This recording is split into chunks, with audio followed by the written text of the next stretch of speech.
smoke gets in your eyes.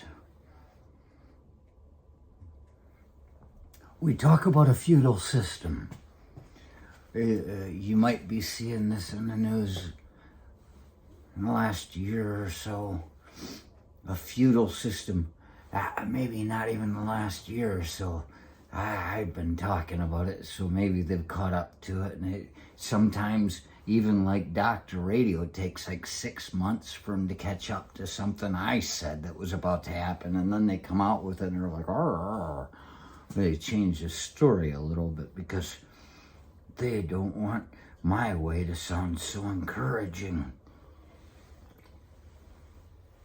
A feudal system. We talk about it, and if nobody's had any inkling, any relation to the phrase feudal system before, they're just hearing somebody say it and they're just like, I don't know. That just means they fight. And really, that's about what I get out of it. But feudal systems, they talk about this, how we could be leading back to that.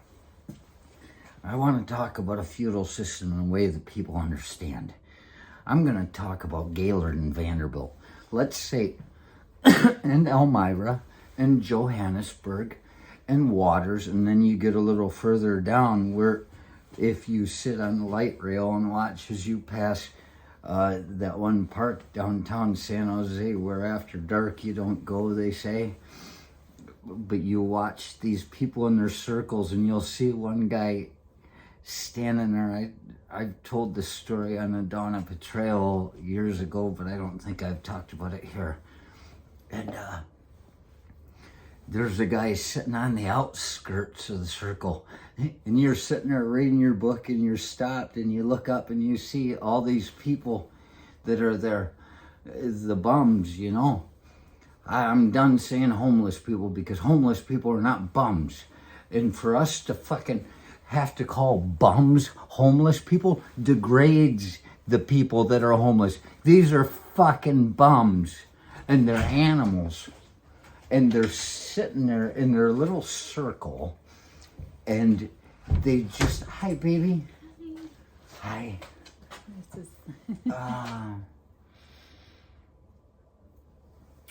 Let's talk about bums, baby. Let's talk about you and me. We haven't had any experience with bums together, have we?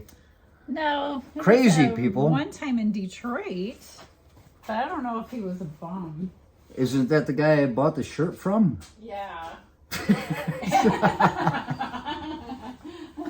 He works hard for his money. Yeah, I just looked at that shirt the other day. I felt guilty about buying that. It was Tool. It was Tool. That's a great shirt. Great shirt. But I was just talking about the feudal system. I was explaining it to people. Like, see, you take the mayor of Gaylord and you call him a king or a baron or something, a lord. Is that what we're calling you now? I'm not mayor of Gaylord yet. Oh. Yeah. We got to find out when the hell that thing runs. You know, I can do the job remotely. They would allow that. But you call the mayor, just say king for something simple. You got a king in Gaylord.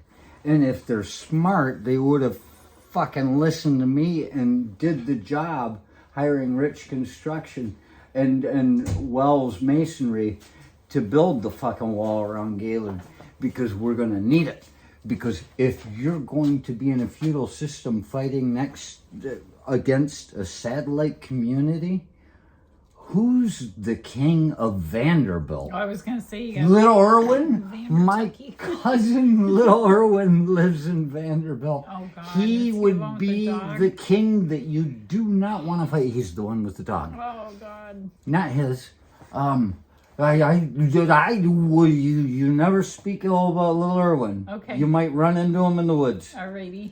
And yeah, I have nothing bad to say about Little Irwin. I remember growing up out at my grandma's place in the house with the guy that she screwed when he was in town, and old Jack down the road when he wasn't, and whoever else it was that made my Uncle Dan so dark that he got confused, misunderstood as being a black man in Detroit once, and had white people coming at him with chains out of pickups, and the black dudes walked up and said, "What the fuck, man?" And he come up and they protected him, and he's just standing there going, "Geez, if I'd have taken my pants off, they'd have seen how white my legs are," because he worked the oil rigs, and he is tanned, and he had the dark, and he actually wore an afro. In about the mid 80s, when guys were starting to get afros, he got one, and he looked so black. He's so just dark, and he had Richard Pryor mustache. I never even realized that till now. But so, okay, I knew little Irwin from being out there, and he was never a problem. You always felt like he was going to tear one of your arms off, but he never did. He just stood there and looked at people. And he was big, and he got big. Little Irwin being king of Vanderbilt in a feudal system and deciding they're going to make a move on Gaylord. I mean, it's the night after the football game the one time that I didn't get invited. And the guys went out in somebody's station wagon, Tom Crawford's, I think it was, went to Vanderbilt, 7 miles north of Gaylord along Old 27, and you can take I-75 if you want. And they heard about this little cul-de-sac that if you turned around in it, not really a cul-de-sac, just everybody turned around there. If you did that, people would come running out of the house. Oh. The story was told. Okay. And they came back with a story that they drove up there in Tom Crawford's station wagon, probably a Ford, and they turned around. Oh, and you're supposed to beep the horn too. They turned around down there, beeped the horn, and out of nowhere, these guys just came out of the dark around the house there. They had baseball bats, and they were throwing rocks, and they're like, "Holy shit!" And they peeled out of there. The story is true. They just attack. And they stopped along Old 27 somewhere to light off some bottle rockets. And all of a sudden, this pickup came rolling up, and these guys plowed out of the back with baseball bats. One of them just barely missed Rick Gray's head as he was falling out of the station wagon. They all piled in, and somebody caught him. I think Tom Freeman. I don't know. And all the heroes were there. And so there it is. Just barely missed his head, and he pushed his way up back into the car, and they went peeling out with these people throwing rocks and swinging at their heads with baseball bats. And oh my gosh, this is what we get if you want to look at what it is to be a feudal system, which so many nutcase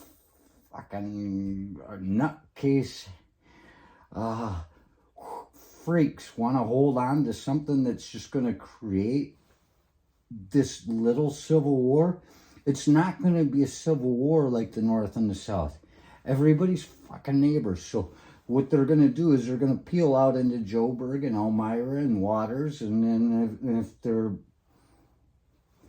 coming too much into Joburg for the liking of my uncles, they'll go down to Frederick and just move into the woods. And there are going to be all of these people that are fighting back and forth. Does Gaylord really want to fight Vanderbilt? That's the question. I just wanted to elucidate what a feudal system is going to be for us. There's 7 miles in between Gaylord and Vanderbilt. Imagine being in a metropolitan community. Feats of strength. Feats of strength. Look at that, baby. I could be a regular. What is that guy in Walking Dead? The bad man. I am Negan. I could be carrying the Columbian Squire's paddle and just, nice to meet you, man. Bend over. Love you, baby. I'm sorry. It just occurred to me, wrestle.